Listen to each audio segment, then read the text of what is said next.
Esta mesa de la tarde, que estaba previsto para ahora, para las 14 horas, es un enfoque desde la ciencia y la sociedad al tema que venimos discutiendo desde la mañana.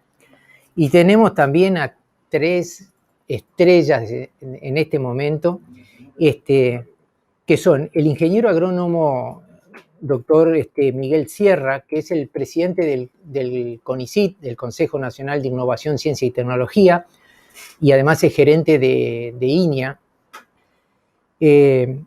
La profesora Judith Schutz, experta en desarrollo y bueno, famosa en todos los campos que se ha manejado, y integra el CSIC de la UDELAR, investigadora de primer nivel.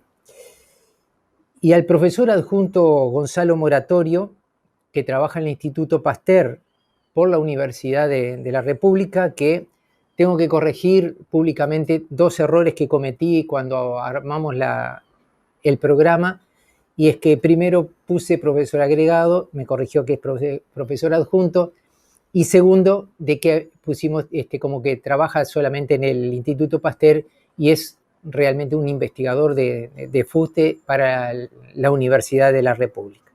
Entonces, bueno, presentados los panelistas, me gustaría que arrancara Miguel Sierra, y después daremos paso a los otros compañeros.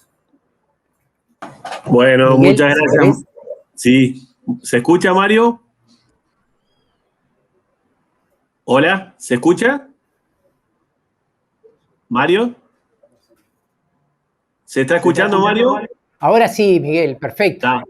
Perfecto, buenas tardes. Muchas gracias, Mario, amigos del PIT-CNT y organizadores de este evento tan importante, y un gusto compartir este panel con 2 queridos amigos como Judith y Gonzalo.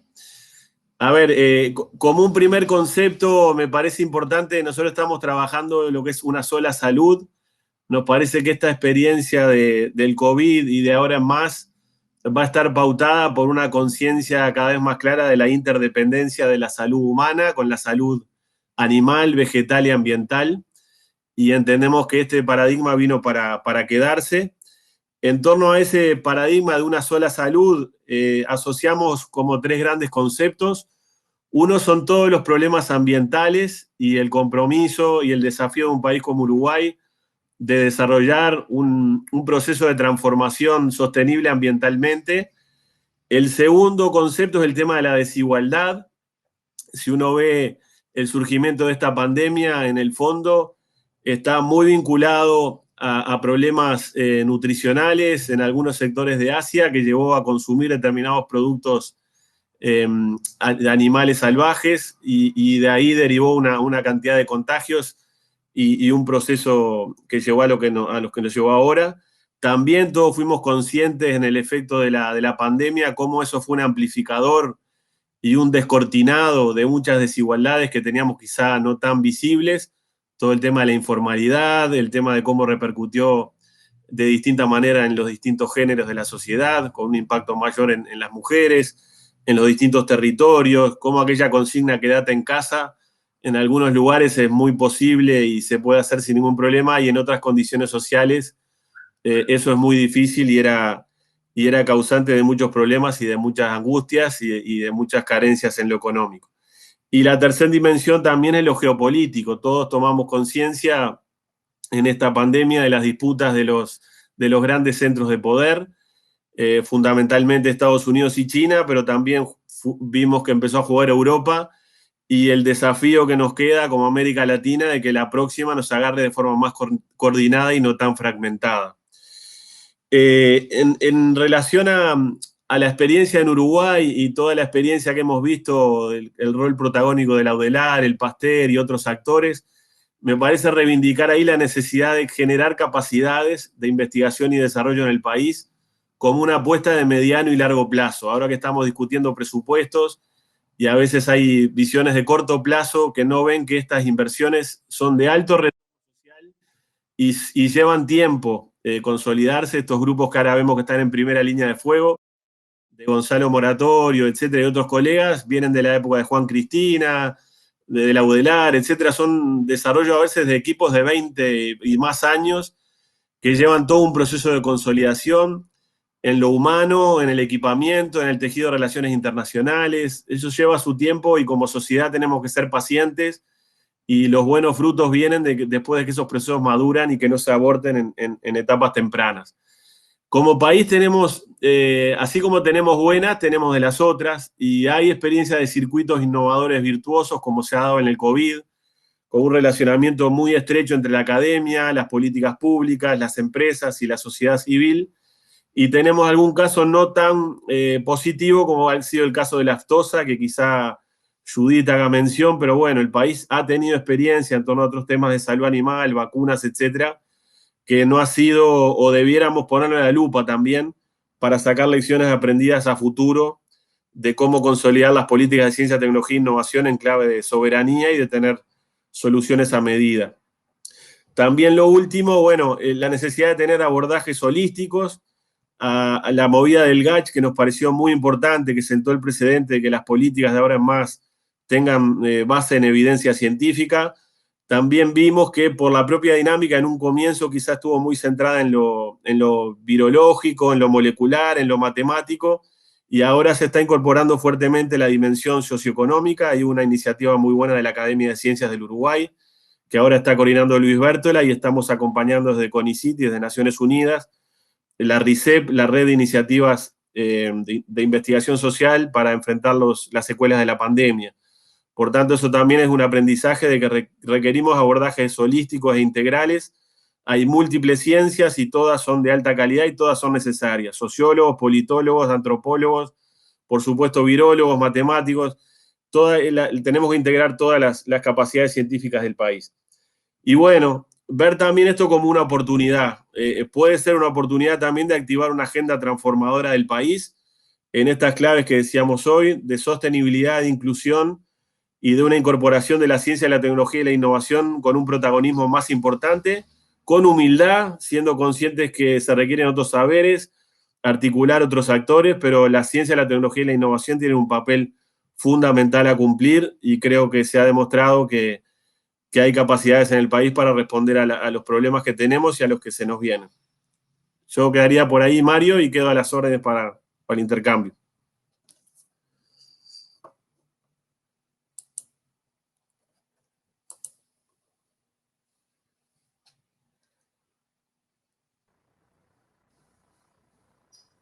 Terminó, Miguel. Tuve que salir un segundo, pido disculpas, ¿Sí? porque recibí una Sí, llamada sí. de la dirección del PCNT. Miguel, muchísimas gracias. Por favor, quedamos aquí a las órdenes. Bien, muy amable, muy amable. Bueno, le damos la palabra a Judith Schut, que sé que tiene una presentación que vamos a ayudarla a que la pueda aplicar. No importa, no importa. La cuento, no hay problema. Para no Como quieras, Judith, mirá que hoy de mañana funcionaron muy bien las presentaciones, ¿eh? Sí, lo que pasa es que como este sistema no lo conozco bien, prefiero contarlo, no es imprescindible. Yo quería hablar de tres cosas. Una tiene que ver con la necesidad de producir vacunas en el Uruguay, y la segunda es la posibilidad de producir vacunas en el Uruguay, que está dividida a su vez en dos partes. ¿Por qué? ¿Por qué hablamos de la necesidad de producir vacunas en el Uruguay? ¿Qué es lo que está, me parece, en este seminario, y que naturalmente parte de la respuesta con temas de ciencia, tecnología e innovación, como es por demás obvio? La primera razón es la siguiente, porque es dar un paso para salir del subdesarrollo voluntario, que es el subdesarrollo que resulta de preferir siempre la importación a la producción, clavando la posibilidad de aprender a resolver problemas complejos.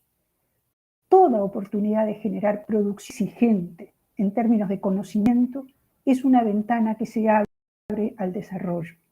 Esa es una razón fundamental, no tiene tanto que ver con aplicar el conocimiento, sino abrir oportunidades, crear conocimiento y capacidad de resolución de problemas complejos, es decir, de innovación. Porque si esas oportunidades se cierran por justamente una preferencia sistemática por la importación, entonces le estamos clavando realmente los clavos al ataúd del desarrollo. Una segunda razón por la cual producir vacunas en el Uruguay tiene que ver con avanzar hacia una calidad rural, no contingente, no basada solo en la redistribución, que construya canales generalizadores de riqueza, abriendo oportunidades para el trabajo creativo a todos los niveles de formación. Sin eso, entonces, simplemente las posibilidades de un desarrollo que no dependa de los precios internacionales de las commodities para ver si tenemos más dinero para redistribuir o menos, sino que genere despacio. Las cosas no van rápido, pero sostenidamente esa idea de la calidad de vida estructural no contingente. Y eso depende mucho, muchísimo, de la producción de punta, de la producción basada en el conocimiento y la experiencia histórica de hace 200 años y de hace 50 años es absolutamente incontrovertible. También, obviamente, la necesidad de producir vacunas en el Uruguay tiene que ver con construir reaseguros a la soberanía nacional en un tema en que los poderosos, los que producen vacunas y los que las compran, han mostrado una indiferencia obscena por la humanidad junto. No vale la pena insistir sobre este tema, lo conocemos demasiado bien. Ahora, además, déjenme contarles que ayer Enrique Leite, profesor de Evolución de la Facultad de Ciencias, compartió un artículo salido el 12 de marzo del 2021 en la revista Science, que básicamente lo que dice es que hay que acelerar, multiplicar la producción de vacunas, porque esa es la única manera de evitar pérdidas inconmensurables en materia de vidas y también de tipo material. ¿Y cuál es el argumento central? Bueno, que hay que expandir dicha producción a nivel mundial porque cada mes de demora en lograr la inmunización requerida, ese famoso 70%, tiene costos inmensos en términos de vida y de pérdidas materiales. El artículo está lleno de cuadros a partir de los modelos que hicieron estos investigadores. Y acá voy a citar textualmente. El interés comercial de las firmas es ahorrar costos no ampliando las capacidades existentes y cumpliendo con los compromisos asumidos, alargando los tiempos de entrega y manteniendo sus ganancias. Por otra parte, las empresas no están dispuestas a aceptar contratos que reflejen los verdaderos costos sociales de la demora en entregar las dosis. Dice el artículo, los gobiernos deberían invertir en la cadena de producción de bienes intermedios para hacer y usar vacunas. Y por último, dice, expandir la producción de vacunas tiene inmensos beneficios globales, pero, cito, los mercados no harán esto por sí mismos. La cuestión entonces es que es imperioso ampliar la capacidad de producción de vacunas. Y esto es interesante porque el dilema entre cuándo amplío la producción, las capacidades de producción, si todavía no sé si mi vacuna va a funcionar o no, es un riesgo muy grande desde el punto de vista comercial y empresarial. Yo quiero simplemente contarles una anécdota. Ustedes saben que en este momento la Soberana 2 es la única vacuna hecha, diseñada, investigada, propuesta en América Latina que está entrando en fase 3. Quien lidera el proceso es el actual director del Instituto Finlay, Vicente Vélez Bencomo. Vicente Vélez Bencomo era, hace ya unos cuantos años, director del Instituto de Antígenos Sintéticos de la Universidad de La Habana, y allí, entre los 70 y los 80, hizo la primera vacuna sintética del mundo contra el Haemophilus influenza tipo B.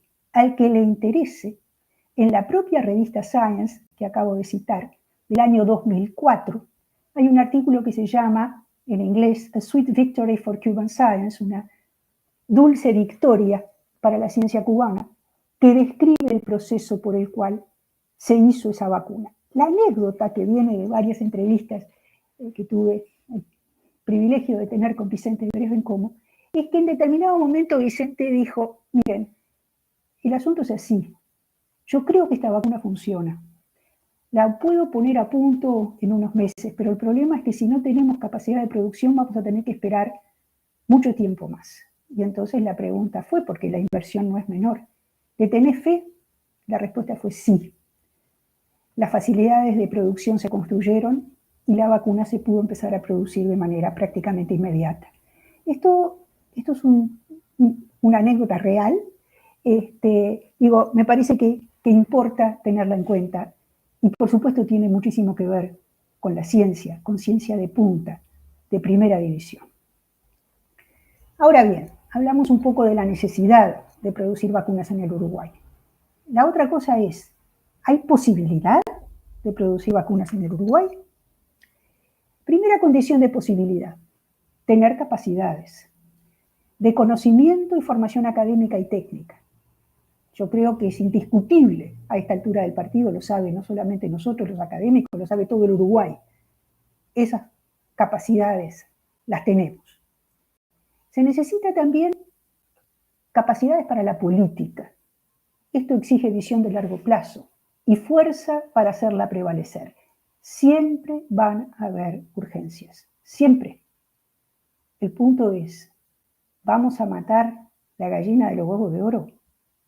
¿De hambre? Porque hay otras urgencias, algunas de ellas legítimas y otras absolutamente ilegítimas. ¿Tenemos esa capacidad política? Bueno, es una cuestión a conversar. Necesitamos tener capacidades económicas, porque esto exige inversiones. Naturalmente, las inversiones nunca son tengo o no tengo, le doy o no le doy prioridad, y cuánta prioridad le doy. ¿Tenemos capacidades empresariales? Bueno, acá, porque uno siempre habla de algunas cosas a menudo.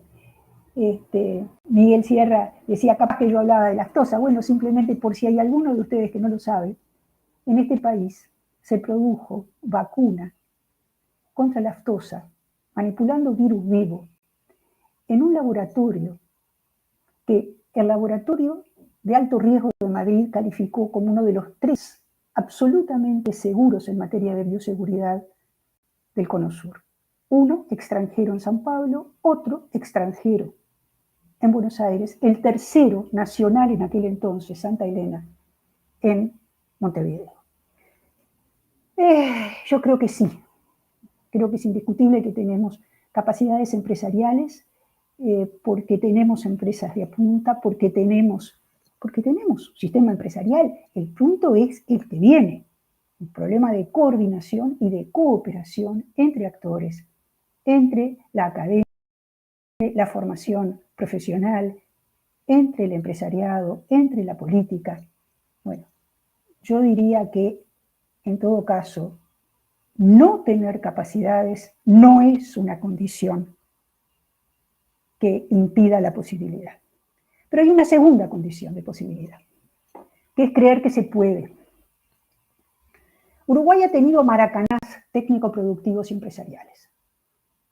Yo me dedico un poquito a estudiarlos y estoy absolutamente convencida de que tenemos como país motivos de orgullo, del cual la respuesta al COVID quizás fue la más evidente, la más clara, la que se expandió más al conjunto de la población.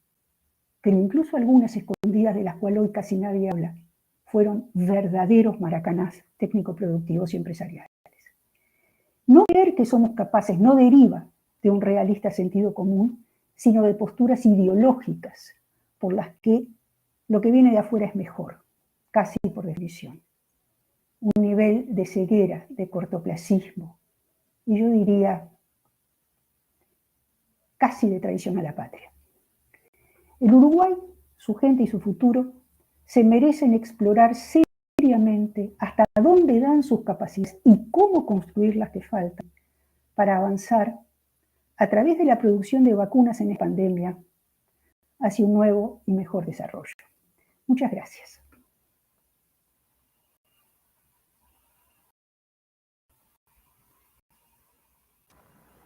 Muchas gracias, Judith, querida, muy clarito, muy amable. Y bueno, y ahora le damos la palabra a Gonzalo Moratorio. Les recuerdo que tenemos hasta las 3:30 para debatir, así que no sean machetes con las presentaciones. Cuenten todo lo que ustedes saben, que es muchísimo.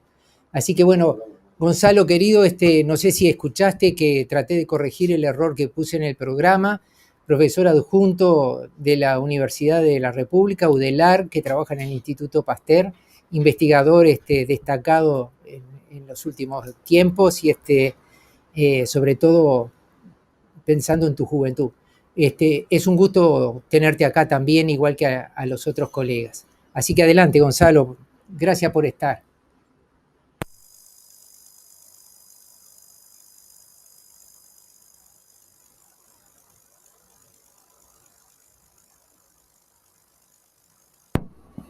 No tenemos audio tuyo, Gonzalo, no sé qué puede ser.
Hola. Gracias y adelante. ¿Me escuchan? Sí, perfecto. Bien, Perfecto. Quisiera compartir pantalla y esta plataforma es la primera vez que la veo. Estoy poniendo compartir pantalla, pero no me deja compartir para presentar la presentación. A ver si te podemos ayudar de acá. A ver acá, a ver si ahí aparece.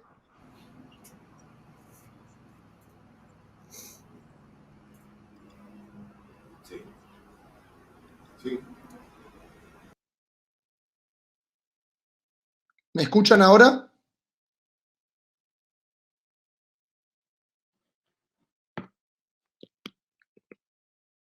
Quisiera saber si me escuchan. Disculpen, pero no los escucho.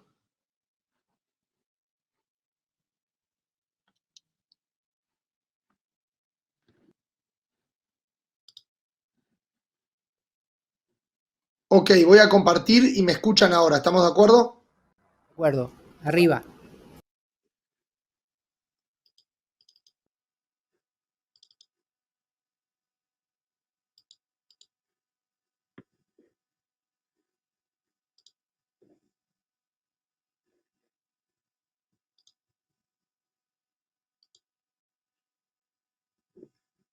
Muy bien.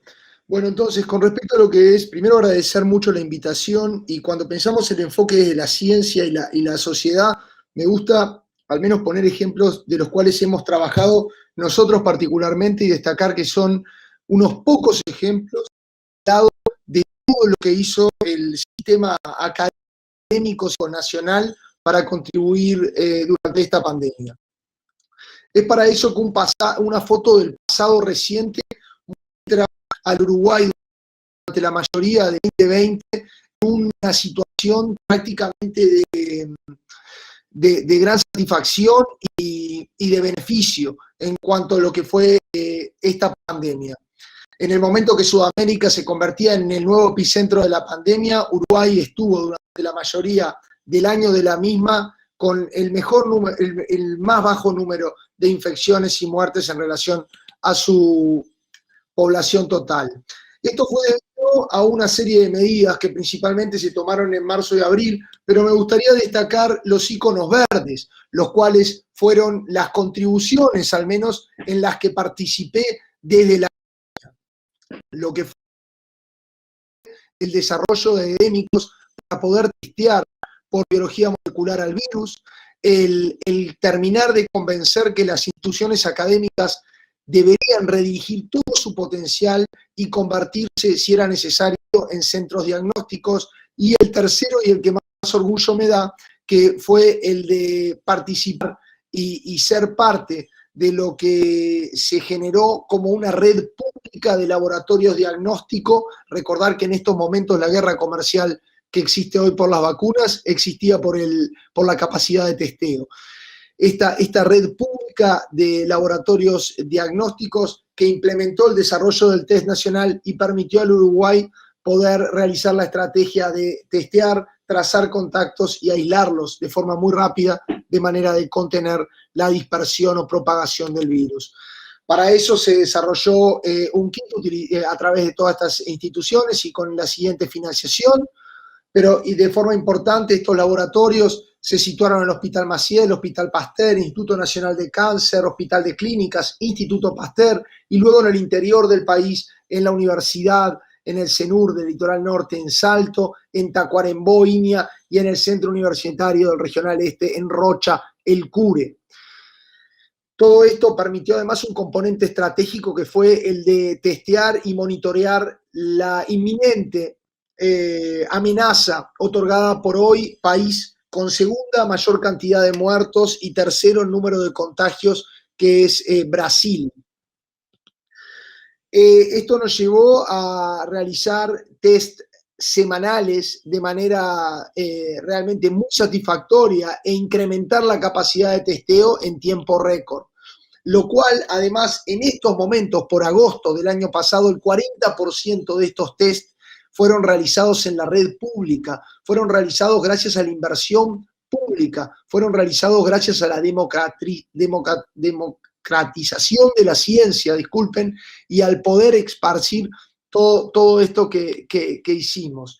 Es por eso que el Uruguay también pasó a países como Corea del Sur en cantidad de test realizados por caso positivo confirmado, arrojando además lo bueno que habían sido las medidas y cómo la gente había acatado, algo que es una realidad totalmente distinta a la de hoy.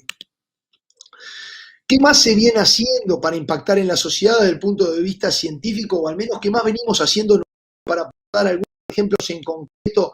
Pusimos como eje hace mucho tiempo el Hospital Español, que es el hospital público de referencia para COVID, en donde lo trabajamos como si fuese un ecosistema y no solo intentamos contribuir directamente con lo que es la detección del virus en los pacientes y el estudio del virus en los pacientes, sino también al hablar de ecosistema, hablo de en sus superficies, en sus aguas residuales y demás, y entenderlo como un todo.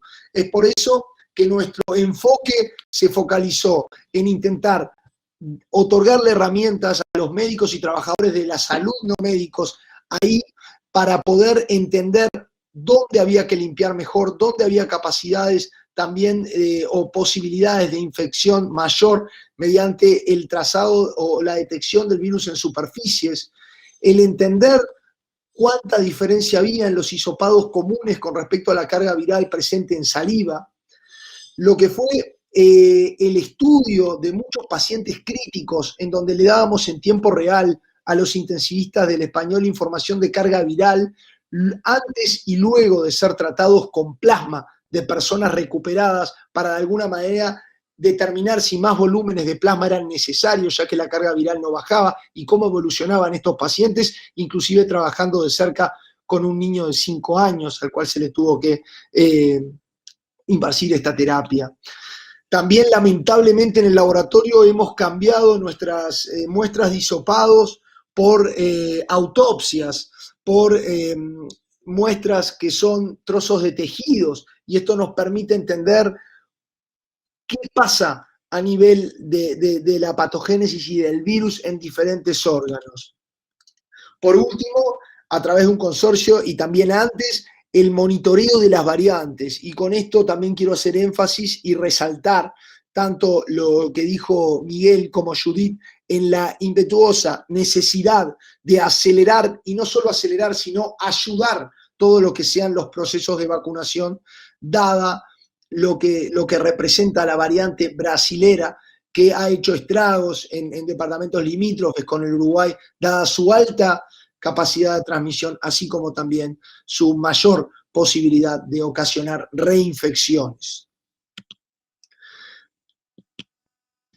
Es por eso que si nos situamos en las superficies para que la audiencia entienda, nosotros lo que podemos hacer es dar un mapa, como si fuera un mapa de calor, un mapa de riesgo, hisopando todas las zonas que pueden ver ahí en una habitación y poder proveer a enfermeros y médicos de zonas, ¿sí?, que cuanto más rojo es donde hay más virus, ¿sí?, y de esta manera cambiar la manera de donde se trata al paciente o cambiar inclusive la limpieza. A su vez también arrojamos datos de que no existe correlación entre la materia orgánica, o sea, los residuos que existen en la habitación midiendo ATP, y la presencia del virus. Por otro lado, con respecto a lo que fueron los estudios en pacientes, el poder asignar las cepas rápidamente y el estudiar lo que pasa en cada órgano ha permitido saber si las decisiones que venimos tomando son efectivas contra el modo de circulación de una variante determinada o debe restringirse aún más o de alguna manera agudizarse aún más estas decisiones. Si pensamos en el plasma, el poder seguir determinados pacientes luego del tratamiento, luego de haber utilizado volúmenes de plasma de pacientes recuperados y monitorear cómo efectivamente en algunos baja la carga viral y en otros, por ejemplo en el rosado, es necesario volver a introducir volúmenes de plasma para poder de esta manera combatir al virus, ha sido fundamental para intentar ayudar a pacientes muy críticos. Con respecto a los órganos, hay muchas preguntas más que nos quedan abiertas, pero entender desde, lamentablemente, cuando los pacientes siguen peleando por su vida hasta que fallecen, qué cambios surgen en el virus y cómo poder, de alguna manera, diseñar estrategias para impedir que esto ocurra. Hoy es un montón, es realmente muchas las muestras que tenemos y que estamos estudiando hoy en día para intentar mejorar todas estas técnicas y extraer información muy valiosa que puede ser de uso. Si pensamos en las variantes, existen dos mutaciones para que la audiencia principales, para que la audiencia me siga. Una que está asociada a la capacidad de transmisión del virus, que es la que llamo como N501Y, le voy a llamar Nelly, ¿sí? Y otra que está asociada a la capacidad de evasión de anticuerpos. Bueno, básicamente esto es necesario. El hacer una epidemiología, un seguimiento en tiempo real, genómica en tiempo real, es fundamental, porque los tiempos de saturación de los servicios de salud e inclusive cómo tratar a los pacientes empieza a cambiar radicalmente en función de la estirpe viral infectante. Hasta el momento hemos detectado la variante P2 de Brasil, que no tiene la capacidad de transmisión aumentada como sí tiene la P1 y que por momento no otorga mayores preocupaciones como sí otorgará la P1 una vez que sea detectada, ya que las probabilidades de detección de estas son cada vez más altas. Con respecto a los pacientes, seguimos estudiando todo lo que es la evolución de las cargas virales, la dinámica de anticuerpos, como les contaba. Esto es parte de lo que hace nuestro grupo, sin vincular tantos otros aportes, por ejemplo, desde el punto de vista de la serología, desde el punto de vista de la generación de hisopos, desde el punto de vista de la generación de respiradores, que ha dado el sistema académico y por eso el enfoque de la ciencia, desde la ciencia a la sociedad. En suma, creo que la ciencia aporta en la medida que esté de antes, que existan numerosos científicos preparados y en diversas materias. Y esto es importante, esto no fue generación espontánea. Acá había un sistema científico altamente desatendido. que tuvo reflejo, que tuvo capacidad de respuesta. Y por último, quisiera nada más decir que el quehacer científico es una forma de acceder al conocimiento, a verdades cuantificables. Y esta forma es realmente una manera de pensar que nace desde una curiosidad intrínseca, por el deseo de entender algún fenómeno de la naturaleza, ya sea el comportamiento de los átomos o las causas y propagación de un virus. Y eso ha sido visto en la multidisciplinaridad con la cual el sistema científico uruguayo, y como decía Miguel, en cuanto a últimas incorporaciones en el GACH, han abordado la problemática de la pandemia. Lo fundamental es recolectar evidencias, datos, medir estos fenómenos. Así es que podemos establecer conclusiones y estos resultados deben presentarse de forma desinteresada, sin sesgos, para poder conocer una realidad objetiva y de esta manera permitir prepararnos mejor para combatir la misma. Desde ya, muchas gracias.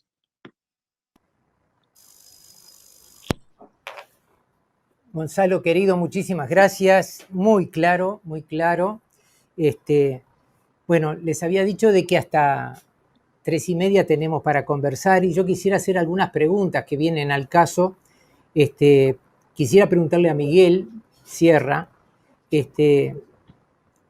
porque desde el punto de vista de los trabajadores vemos la gran importancia de tener un plan de desarrollo de ciencia y tecnología como país, que sea política de Estado.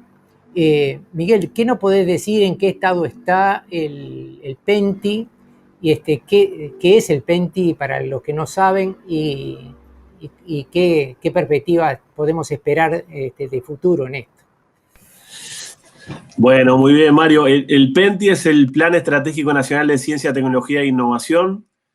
Actualmente en Uruguay tenemos uno que está vigente desde el 2010 y ahora hemos iniciado un proceso de evaluación que lo está liderando el CONICYT, pero tiene apoyo de colegas del Ministerio de Educación y Cultura y se han invitado a 3 expertos de la UDELAR, de la ORT y de la Unidad de Evaluación de la Agencia Nacional de Investigación e Innovación de la ANI. En su momento creemos que fue una muy buena cosa para el país. Ahora evaluando hemos visto que hay que mejorar varios aspectos.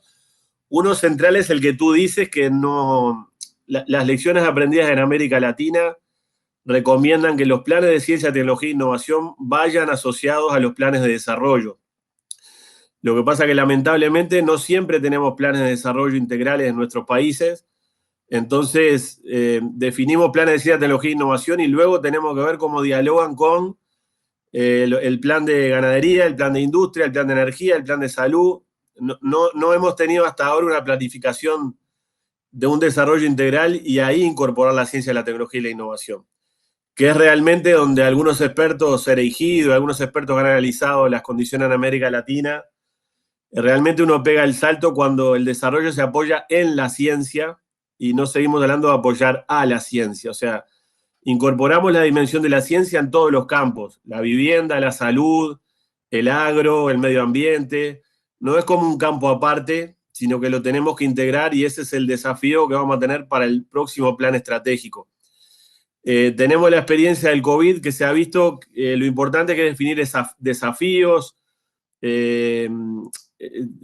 tener alineados al sistema. Generalmente la ciencia avanza por especialización y todos tendemos a la fragmentación y a especializarnos en un nicho cada vez más específico, más concreto, y cada tanto el país tiene, como decía Gonzalo y como se veía en esta experiencia ahora que el GACH está integrando todas las dimensiones, los problemas requieren abordajes integrales, se dice holísticos. Tenemos que abordarlos desde la matemática, de la biología, desde la política, desde la sociología, y con otros saberes, los saberes de los trabajadores, los saberes de los productores, los saberes de los tomadores de decisión.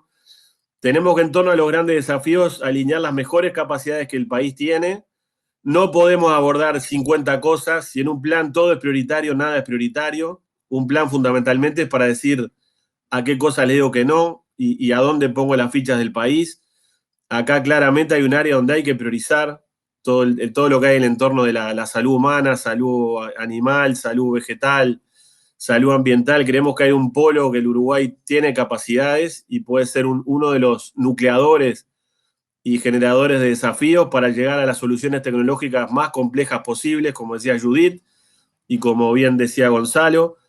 O sea, salir de la lógica de siempre, ver con buenos ojos lo que viene de afuera, siempre confiar más en la tecnología que nos viene de Europa, de Estados Unidos o ahora de Asia, creer realmente en nuestras capacidades. Eso lleva tiempo, lleva también experiencias que a veces no salen bien y es parte del crecimiento y el desarrollo de las capacidades aprender de experiencias que a veces son fallidas, pero bueno, de cada 10 uno mete una o dos, pero esas son las que abren camino, generan capacidades, generan soberanía tecnológica, y una vez que uno genera las capacidades, luego puede cambiar a otras tecnologías. Lo que no puede hacer es, si compra permanentemente llave en mano, soluciones hechas en otros países, eso inviabiliza la generación de capacidades nacionales, y por tanto estamos condenados siempre a estar atrás de la última moda y de la última tecnología, que obviamente lo que la generan, evidentemente todo el tiempo están generando la versión más moderna, más moderna, más moderna, y la carrera nuestra es sin parar. Entonces en algún momento tenemos que salir de esa loca carrera, generar capacidades propias, y bueno, ahora estamos evaluando el PENTI, se va a venir la discusión del nuevo plan estratégico, que sin duda, como tú dices, debiera estar o contribuir a la formulación de una política de desarrollo del país y estructurarse quizás con desafíos más claros que definamos y en torno a los cuales pongamos las mejores capacidades del país, científicas, tecnológicas, empresariales, con tiempo, con metas, que no quede tan ambiguo. El otro PENTI en su momento fue un avance, no es una crítica, creemos que en ese momento del Estadio de Desarrollo del Uruguay fue adecuado y fue lo que se pudo lograr, pero ahora un nuevo plan estratégico de ciencia y tecnología debería ser más ambicioso, más concreto, y con priorizaciones más claras y con alineamientos más claros de los actores claves del Uruguay, porque nos va la vida en que ese proceso sea transformador realmente, y Uruguay no tiene muchas balas, tiene pocas balas y hay que saberlas. Tenemos que saber dónde priorizamos y en torno a esas priorizaciones alinear las mejores capacidades y todos los recursos que podamos generar y capturar para impulsarlos. Gracias, Miguel, clarísimo, como siempre, muchísimas gracias. Judy, yo también te quería hacer un par de preguntas, si me dan la oportunidad. Es legendaria tus investigaciones sobre temas de desarrollo y quería saber más o menos en qué están pensando. No sé si... ¿Me escuchás? ¿Si me escuchan? ¿Me escuchás? Ahí está. Sobre temas de desarrollo, ¿qué caminos se visualizan ahora para trabajo en conjunto, digamos así, de desarrollo? Y una segunda pregunta, no te vas a ir con una sola, si hay programas o en qué están los programas de la CSIC para movilizar a la ciencia. ¿Se escuchó? Me gustaría comentar con respecto a este asunto del PENTI, que creo que tiene cierto interés. Cuando se empezó a hablar del PENTI, en la Universidad de la República implementamos una consulta a investigadores, en este caso a docentes en dedicación total. Tuvimos un 60% de respuestas del universo de aquel entonces y le hicimos dos tipos de preguntas. ¿Qué medidas de política los investigadores que hacían falta para hacer avanzar la frontera del conocimiento en su disciplina? ¿Y qué medidas creían los investigadores que hacían falta para mejorar la aplicación de los resultados de su investigación a la sociedad uruguaya? Como se pueden imaginar, medidas del primer tipo, es decir, para permitir mejorar la capacidad de investigación, eran financiamiento de las posgrados nacionales, acceso a bibliografía, 2006, acuérdense, 2006 estamos hablando, y también apoyo a equipamiento. Bueno, las cuatro cobraron. Financiamiento de largo plazo, por lo menos en el espacio universitario de la UDELAR se logró con el programa de grupos de investigación, el acceso a bibliografía se llama TIMBO, los programas de equipamiento primero de la Universidad de la República en la CSIC, luego de la ANI, con contraste también de CSIC, hicieron una diferencia muy particular tiene que ver con el equipamiento de la Universidad del Interior de la República. Y bueno, los posgrados nacionales han crecido como hongos en un donde el PDCIVA jugó solo en la cancha durante muchos años. Ahora bien, ¿qué planteaban los investigadores como cuestiones absolutamente prioritarias para la otra cuestión? Es decir, para que los resultados de su investigación se aplicaran mejor. Y lo que hacían era conocer mejor qué es lo que la sociedad necesita. Y piensen ustedes, en marzo, la demanda por la ciencia creció de una manera brutal a través de... Ahora yo me pregunto, ¿existe esa clarísima demanda para lo que la ciencia puede hacer en otras cosas? En materia de vivienda, en materia de saneamiento, en materia de nutrición, en materia de salud psicológica de la población, en materia de... y tantas otras que no vale la pena que siga planteando. ¿Y por qué? Y yo creo que no, que la ciencia no las sabe. ¿Por qué, si pudimos avanzar en lo primero, no supimos avanzar en lo segundo? Es una pregunta importante para el futuro PENCTI, para el futuro del desarrollo del Uruguay. Yo creo que hay formas muy concretas, muy pragmáticas, no demasiado caras, de sistemáticamente interrogar a la sociedad para enterrar las demandas que luego la ciencia va a ser capaz de colaborar a responder. Nunca la ciencia responde sola. La ciencia responde un pedacito. Otro pedacito lo responde la industria. Otro pedacito lo responde la política. Otro pedacito, y muy grande, lo responde la cultura. Pero sin ciencia no se puede. Entonces, simplemente como planteo para el futuro PENCTI, aprendamos de lo que ya intentamos averiguar y ojalá el PENCTI pueda lograr lo que el anterior no pudo, que fue una consulta masiva a la comunidad de investigadores, cuya voz tendría que ser escuchada muy seriamente.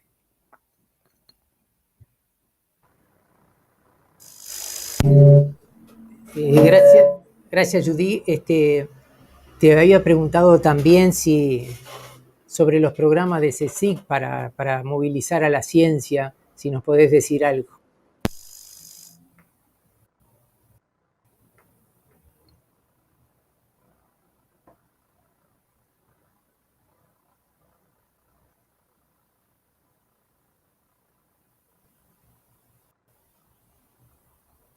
¿Se escuchó, Judith?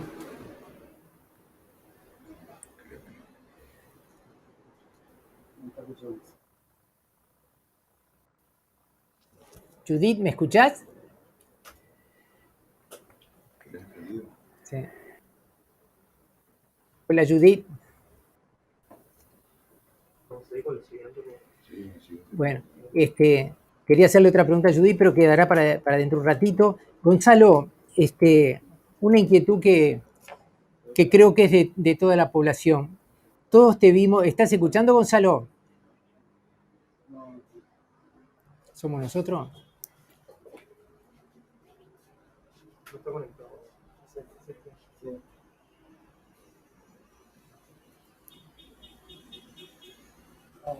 No se fue, pero está casi sin señal y sin cámara. Gonzalo, ¿me podés escuchar?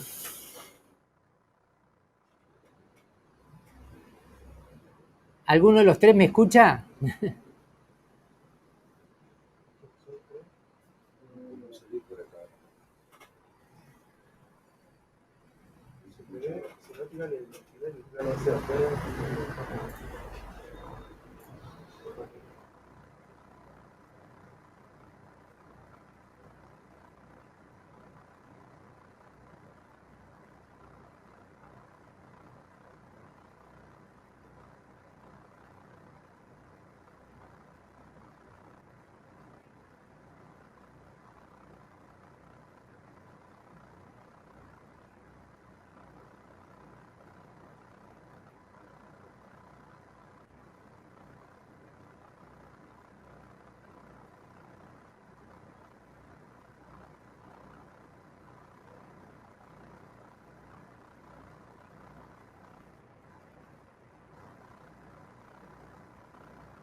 Hay una fruta que me cae.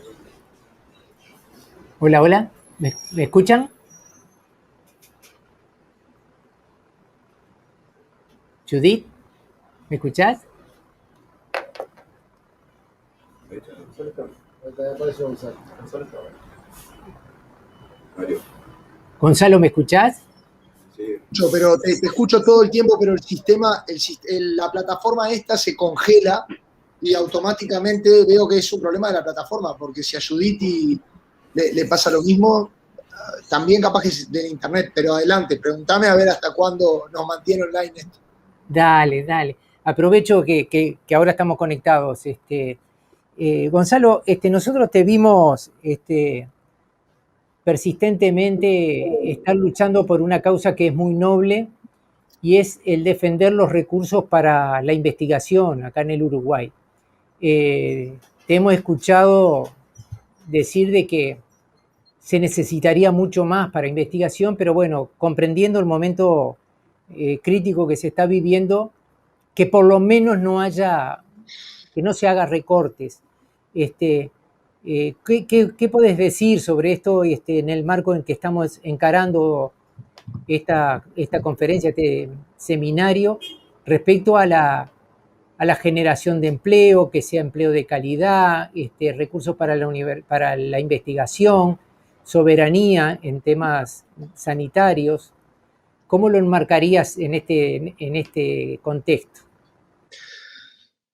Lo enmarcaría sencillamente con el hecho de que si la circunstancia que está viviendo el mundo no nos deja un solo aprendizaje, no nos deja una enseñanza, si como se ha destacado en la mañana, se destacó por parte, por ejemplo, de Chavalgoiti, el voluntariado, lo mal atendido que están los salarios, un montón de estudiantes que ni siquiera aportan. Me parece que la mejora desde el punto de vista de la calidad del trabajo, estamos hablando, por ejemplo, de que los estudiantes de maestría, de doctorado, que viven muchas veces de esas becas, no aportan a la seguridad social. Eso ya es un gran problema.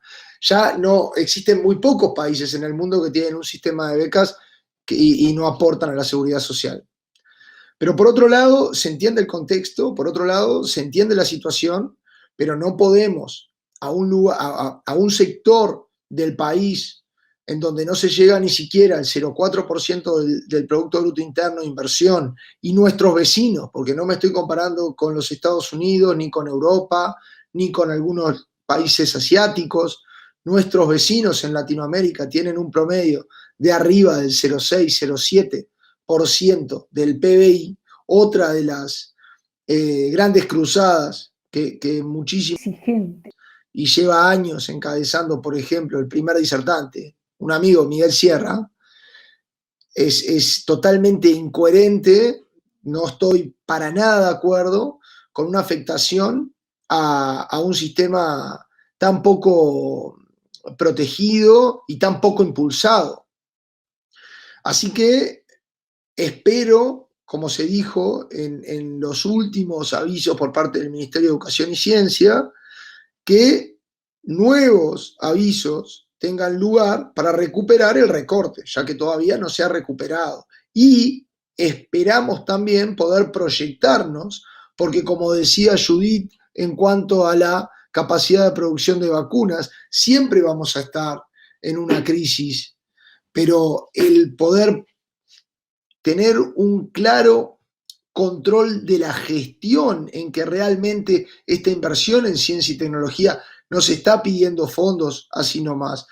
Pedimos que sean aún más fuerte la gestión de los mismos y la proyección de cumplir las metas que estamos seguros vamos a poder lograr, ya que prueba está lo logrado con tan poco y en un momento tan clave de la historia del mundo. Es realmente poco feliz y vamos a seguir dando la lucha que tengamos que dar para poder impulsar un sector que además hoy en día es clave, también lo vimos. Hoy se hablaba de la informática y la inversión en biotecnología. Y ahí también hay cosas que tenemos que hacer nosotros como universitarios. Porque también como universitarios somos un poco rígidos en abrirnos a la innovación y a una conexión que existe y es pobre con un sistema empresarial y privado. Entonces, por un lado, la necesidad totalmente impetuosa de apostar a ciencia que no tenga ningún tipo de patrocinio, de bias, que sea guiada por curiosidad, pero al mismo tiempo la necesidad de generar estos ecosistemas que permitan al Uruguay innovar. Porque la innovación es una de las maneras de salir de crisis. Mediante la innovación es que estamos saliendo y ojalá podamos salir de la crisis que estamos viviendo de COVID-19, por ejemplo. Por lo tanto, la pelea va a ser dada. Esperemos que nuevos avisos lleguen de forma, esperemos que pronto, y se pueda rever todo esto que se ha hecho y se ha dicho.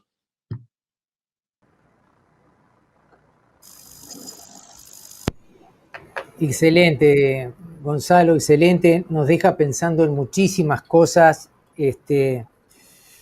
cosa que nos gustaría también ya iniciar un debate sobre estas cuestiones.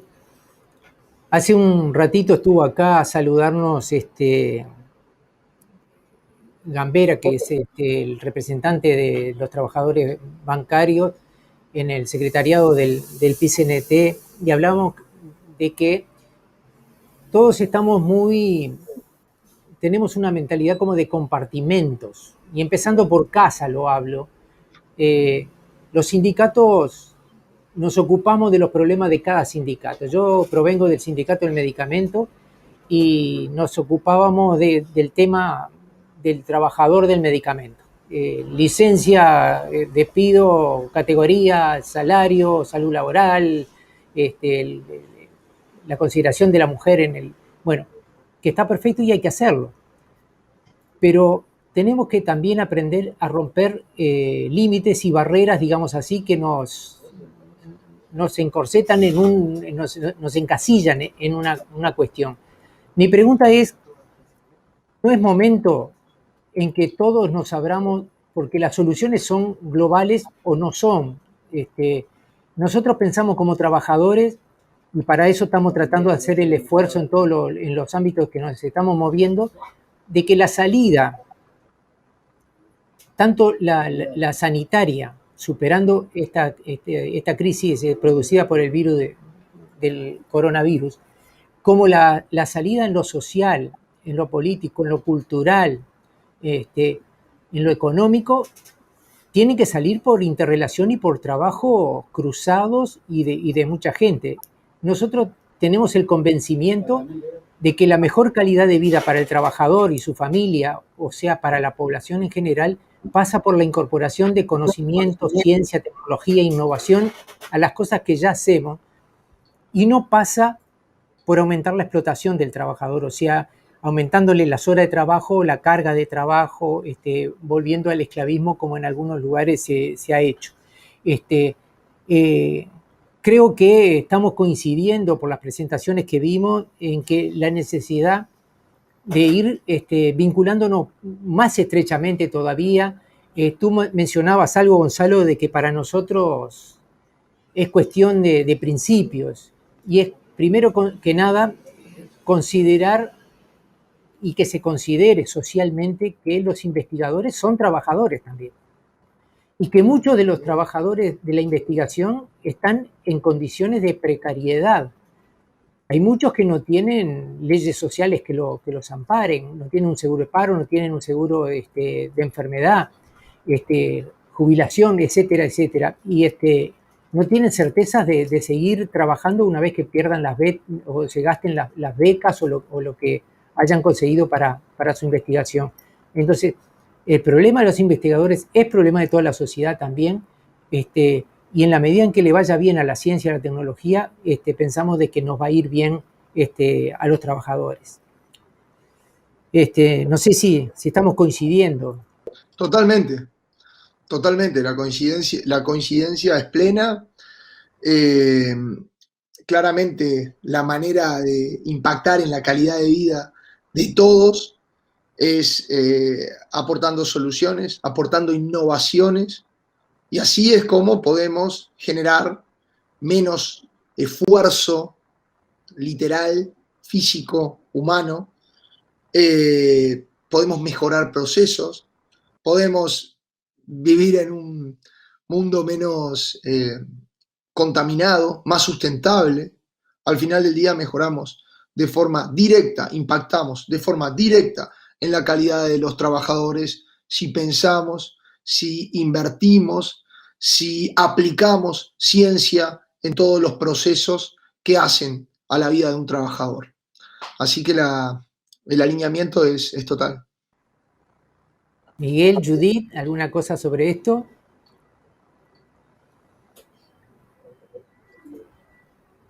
Una oportunidad, mañana hay una movilización importante de los investigadores del Uruguay. Creo que corresponde que haya una plataforma de los derechos y esto que comentaba Gonzalo de problemas de aportes y de regularizaciones de los trabajos, de los becarios, etcétera, tenemos que apuntar a que todos los trabajadores, y en este caso los de la investigación, tengan la normativa que corresponde y estén cubiertos con todos los derechos laborales como todos los trabajadores. Así que eso es inadmisible que sigamos teniendo esas discriminaciones en cualquier sector de la sociedad, sea de la investigación o el que sea, no corresponde que no se esté pautando a la normativa vigente. Y lo otro, lo que decía Gonzalo, sin duda tenemos que hacer una apuesta por la innovación y la ciencia de la tecnología y la innovación. Históricamente las palancas eran capital, trabajo y tierra, y ahora cada vez más el conocimiento y la tecnología es una palanca fundamental, es el otro componente central. Y tenemos que hacer una apuesta y creérnosla. Como decía Judith, esta experiencia yo creo que también reivindicó a los uruguayos, las capacidades de los uruguayos, que hay capacidades acá para resolver problemas. No todo lo que viene de afuera es mejor que lo que tenemos. Creo que hubo un clic ahí en mucha gente y esto obviamente tenemos que seguirlo cultivando y en distintas áreas de trabajo que hay también potencialidades, pero tenemos el desafío de creernos nosotros que va por ahí. Y si decimos que es de inversión con retornos sociales, porque realmente está demostrado que $1 metido en un instituto de investigación repercute entre 7 a 15 dólares que se capta para la sociedad, además de generar capacidades, además de generar resultados que son ambientalmente más sostenibles o productos más inocuos o generan capacidades tecnológicas propias, pero aún en una visión economicista de $1 y cuánto retorno tengo, esa ecuación da retorno importante a la sociedad. Entonces, no hay excusa para no invertir en ciencia, tecnología e innovación si la concebimos en esta dimensión de retorno y de generación de capacidades. Buenísimo, Miguel. Me avisan de que ingresó Judith de nuevo y había quedado una pregunta para Judith sobre los programas de la CSIC para movilizar ciencia. No sé si me estás escuchando, Judith. Sí, te estoy escuchando, sin problema. Gracias. Bueno, no, lo que les podría contar, más que las cuestiones generales, es un poco lo que se ha hecho en relación al COVID. Hubo una iniciativa, pequeños apoyos para la gente que ya estaba trabajando, bueno, necesitaba insumos para completar la iniciativa, y bueno, se dieron unos cuantas cosas, hisopos con impresoras 3D, cosas muy diversas. Y en este momento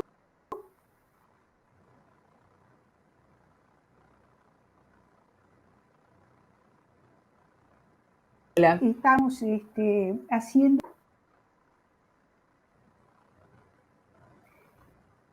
a los programas en el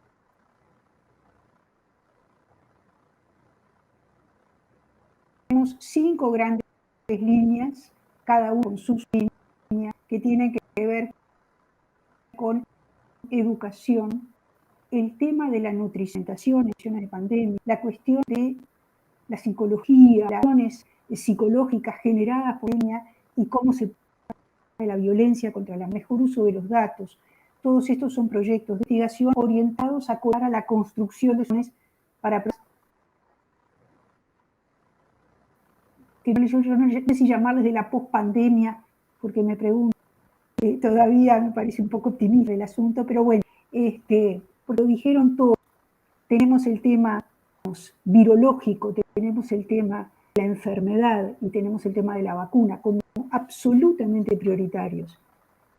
Pero también tenemos una sociedad golpeada hasta sus cimientos en muy diversas dimensiones, y eso también hay que abordarlo. Y hay que abordarlo con ciencia, porque ciencias son todas. Y bueno, eso implica un gigantesco, ¿no?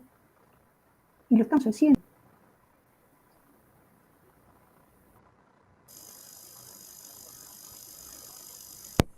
Muchas gracias, Judith. Bueno, teníamos hasta las 3:30 tiempo. Si quisieran decir alguna otra cosa, bienvenido. Si no, no los voy a torturar para que hablen. No es mi estilo. Así que les agradezco muchísimo la participación. Todo esto quedó grabado y lo vamos a procesar. Probablemente termine en alguna publicación o algo de eso, para compartir con toda la sociedad en todos los ambientes que nos movilizamos. Así que bueno, muchas gracias a los tres, profunda y importantes reflexiones. Gracias a todos. Gracias a ustedes, Mario, y un gusto compartir con Judith y Gonzalo este espacio. Me imagino que sí. Gracias, que pasen Muchas bien. gracias. Muchas gracias a todos los compañeros. Gracias, Gonzalo. Gracias, Judith. Gracias. Chau, chau.